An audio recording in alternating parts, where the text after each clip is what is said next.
What's up everybody, Tim here, and today I'm going to unbox this XT4, and then we're going to check out the shutter sound, and then we're going to take a quick look at some stabilization shots, because I saw some things online where the stabilization kind of like tries to catch up with itself and it looks a little bit funny, which for me would be a little bit of a deal breaker because I'm going to use this camera for wedding stuff.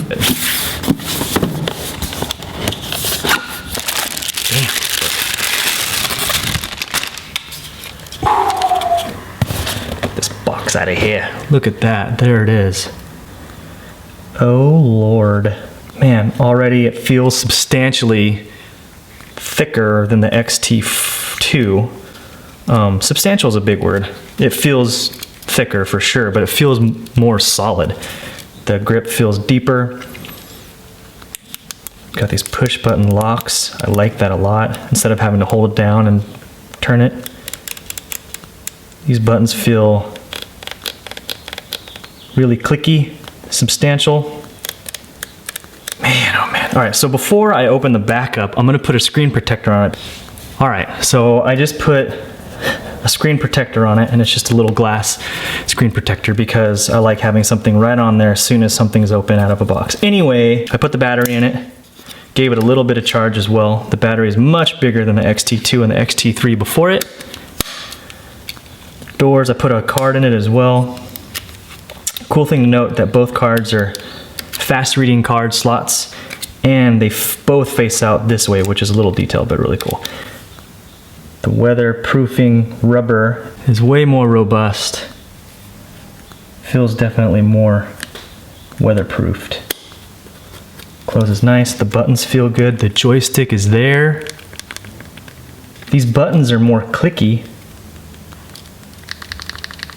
See, I'm all about how a camera feels in your hand, because if it feels good, then it makes you feel like, you know, you spent your hard-earned pennies on something that is built well.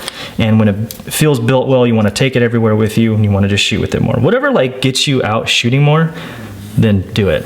Let's quit lollygagging. I'm going to put the XF35 lens on here. F2. And put that aside. I'm gonna go ahead and back this out real quick and then listen to this. That is solid. That is just absolute 0% wiggle. No wiggle at all.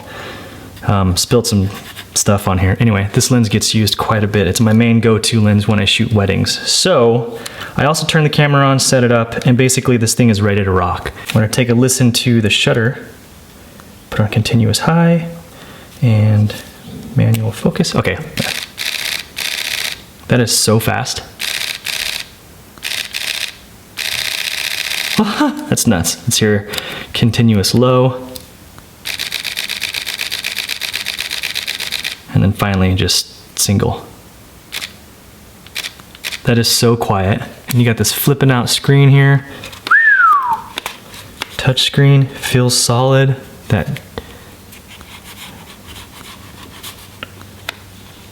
Man, that feels great. I love how it has the dedicated still switch and the dedicated movie switch. Damn, that is slick. All right, so I just quickly recorded a few little clips of my child, and you can kind of see how the autofocus works and the stabilization. I can tell you that the image stabilization, the built-in image stabilization is really, really cool. It's the main reason why I bought this camera, because I do a lot of video shooting, so that's gonna help out quite a bit. Hopefully, from what I've seen on the internet, there's a little bit of weirdness that happens with the image stabilization when recording video, in that like you pan left and right, and it's almost like playing catch up a little bit, like it kind of jerks. So hopefully they can fix that with some firmware. Hopefully I don't see that in my testing. But again, whatever you guys want to see, just drop a comment below. Thanks for tuning in. I hope you guys are all staying safe, healthy, and sane out there. Until I see you in the next video, take it easy. Peace.